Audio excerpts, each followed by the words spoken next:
Everybody, let's see what we can do about a review sheet. Look at this review sheet right here. And I'm going with, this is my college prep PowerPoint that kind of goes straight with the standard. So I'm going with that one rather than the 4 or 5 different PowerPoints that we've used. And I never find the stuff. Okay, so the first, let's make this one big. You want to? All right, no, let's not. It'd take forever.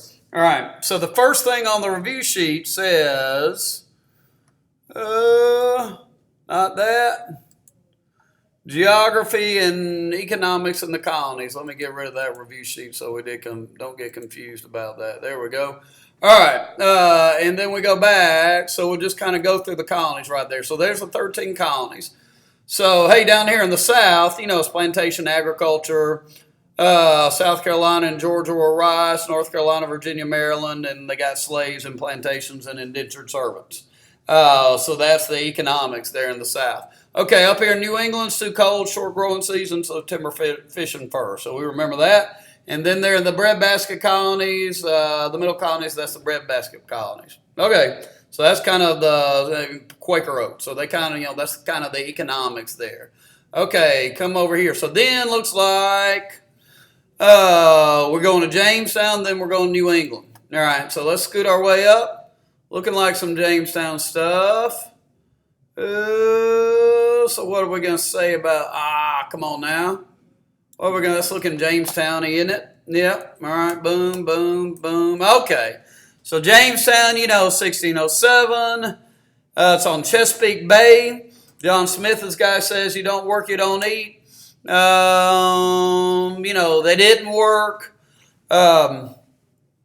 After he left, they worked less. Remember it was, who are the people over there? The primogenitor folks and the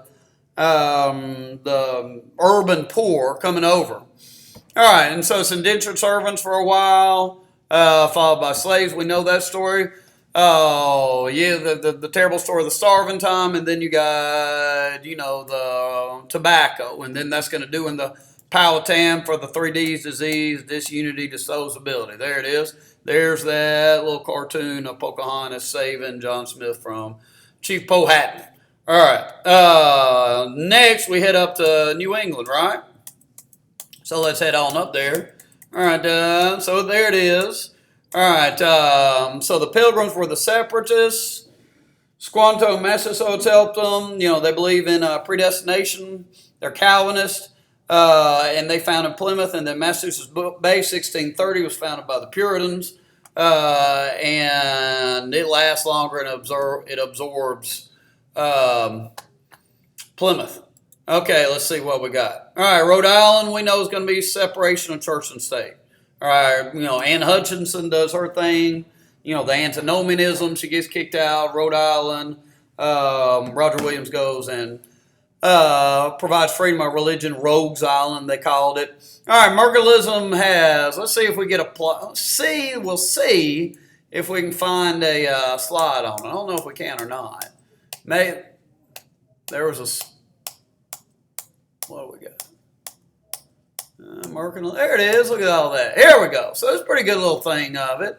All right, money is power. That's what it means. And the key to getting power, money and power, for the European countries, Britain, France, Spain, colonies. All right. And so what are they going to do? For Spain, the Aztecs and so forth, the Indians gave them gold and silver. So you got the story of Cortez and Pizarro and the Aztecs. All right, caused inflation in Spain. Okay, now what they wanted was a favorable balance of trade. And so starting really with England, you're trading raw materials for manufactured goods, timber, fish, fur, tobacco. That's all raw materials. You can turn that into desks and chairs and, cigarettes to smoke. That's all manufactured. You sell it back for a profit. All right, so that's mercantilism. Let's see what we got. Challenge of this one's going to be kind of all over. All right, so the middle passage. That one. I'm not going to look. Let's do a couple of them without finding slides. That that's the slave trade. The triangular trade, second leg of the triangular trade was the middle passage. A lot of suffering on that. 25% death rate, something like that. All right, we'll throw in the Quakers. You know that they're egalitarian. They're these very inclusive Christians. They don't want to have preachers because that'd be elitist. All right, and then we'll go back to the diversity right here. And let's see if I can find that slide again that's got all the colonies on it. Hey, there's the Middle Passage, that right there, triangular trade. Okay, come on, baby. True, false, pretty baby. Taylor Fillmore, Pierce Buchanan. All right, there they are. All right, so diversity. Most diversity here. Pennsylvania lets in anybody. New York does business with anybody. All right, so everybody's going to be there. All kinds of backgrounds, so forth. All right, Puritans hate everybody that are not just like them, so they're going to have the least diversity. Kick out anybody who doesn't fit in. All right, and so then the southern colonies are going to be the two races, white and black, once slavery's kicking in pretty good. So to most diversity here, least diversity here, kind of in the middle here. All right, let's check. All right, oh my gosh, this is probably going to be a 2. Look at all these dang things. All right, how are we going to do this? Okay, let's tell this story. Let's try to take, 5 minutes and tell the story of the Revolutionary War. So, generally speaking, the colonies were allowed to do their own thing because everybody's making money. That was called salutary neglect. All right, the Great Awakening comes along in the 1730s and 40s. That's George Whitefield, Jonathan Edwards, Sinners the Hands of an Angry God. They're kind of rebelling against the Enlightenment, this notion that people can figure out all their problems. All right, and so here comes French and Indian War. All right, we know it's over the Ohio Valley, that Pitt's the hero, Washington likes the sound of bullets. Treaty of Paris ends it, and the British win. French got to get out, but they've got this debt. So here comes all the laws. All right, so the proclamation of 1763, don't move west, Pontiac and other Indians out there, and we can't afford to protect you from them. All right, Daniel Boone did it anyway, but it was, even though it's not a tax, economically motivated because of the debt. Taxation without representation. James Otis said it. Sam Adams and the Sons of Liberty got fired up about it.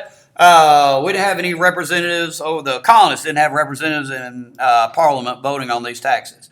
We know the Stamp Act was taxed on paper. Sons of Liberty didn't like it. They did a big boycott, so the Daughters of Liberty made the clothes. They intimidated the tax agents. What else did they do? Formed the Stamp Act Congress and griped about it. All right, Boston Tea Party is going to be after the Tea Act. So how do the laws go? All right, Stamp Act gets repealed, declaratory, we can do it, we can pass laws. Townsend Acts, last lead paper, paint, tea. Boston Massacre. So then you back down, you have the tax on tea still, then they give the monopoly to the British company, so that's the Tea Act. So the Boston Tea Party is when the colonists dump the tea overboard, which results in the Intolerable Acts where they're closing all the ports and legislatures. All right.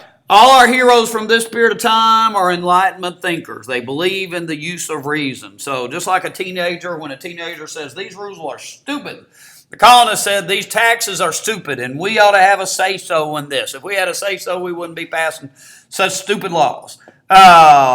Franklin's an Enlightenment thinker, so he's not going to pray to God to stop people from getting struck by lightning. He's going to invent the lightning rod.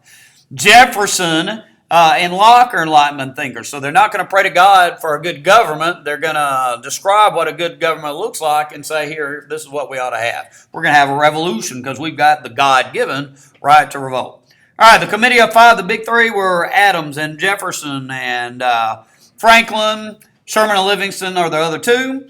All right, Declaration of Independence. Common Sense, Thomas Paine, Thomas Jefferson, Declaration of Independence. Really two parts to it, right?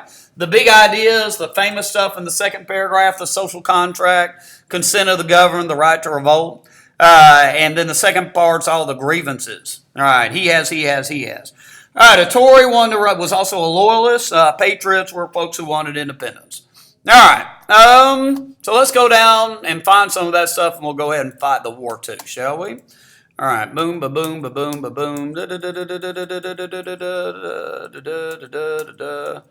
All right, keep going.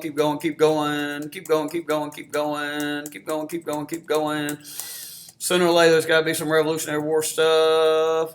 Here, let's keep going until we see something that looks revolutionary. There we go. All right, Committee of Correspondence, Boston Massacre. All right, there's the Boston Tea Party. Shot heard around the world at Lexington and Concord. Okay, there's Common Sense. All right, Locke's an Enlightenment thinker. So there's the social contract. That's pretty good. You might pause it for a second and take a look at that. All right, so there's the Declaration of Independence. There's the guys on it. All right, Jefferson did the writing. Big risk. That's why Hancock may have been being brave if, in fact, he was doing what we say he was doing. There's the parts on it. It's a social contract. All right, and here comes war, right? Come on, war. Here we go. All right, so there's the advantages, and it's basically the North versus the South. The British have the resources. The Americans have home field advantage and have Washington, and then France is going to help us out, after the Battle of Saratoga. All right, so Lexington and Concord shot heard around the world. The first official battle is Bunker Hill. Don't shoot till you see the whites of their eyes. All right, so Franklin's over there in France asking for help, flirting with the women with his coonskin Daniel Boone hat on. Bidding to Arnold and other Americans win the Battle of Saratoga, so the French jump in on our side. All right, Lafayette helped us. Washington's, the hero of this thing. He's crossing the Delaware. He's getting them through Valley Fords. There's Valley Fords, the tough winter in Pennsylvania. All right, there's Valley Forge again. All right, Cornwallis is going to be fighting in the South against the Fighting Quaker. Remember him, Nathaniel Greene. There's the Enlightenment again. It's a good definition of the Enlightenment. All right, we got us. There they are crossing the Delaware. Saratoga. Come on now. Yorktown. There it is. All right. So it's down in the South in Virginia. All right. Cornwallis thinks the British Navy is going to pick him up. All right. And he gets trapped. And so Cornwallis doesn't show up, and the band plays The World Turned Upside Down. Man, that makes my head hurt just to talk with no reviews. I need to hate on y'all and make y'all answer questions. All right. There's the Treaty of Paris. And let's see where we're at. All right, halfway? But closer. All right, so we got to go nation building here. All right, I think I'm going, that's a lot of different slides. All right, so let's take a look. All right, so Shays' Rebellion, Articles of Confederation. Remember, so it's going to do some good things. The Northwest Ordinance is how... these territories in the Northwest Territory can become states with 60,000 people, and no slavery. It's our first ever anti-slavery law. The Dred Scott case decision made the Northwest Ordinance unconstitutional. It's also going to be important because of the gold rush. He hit 6,000 people. California is going to got to become a state to decide about slavery.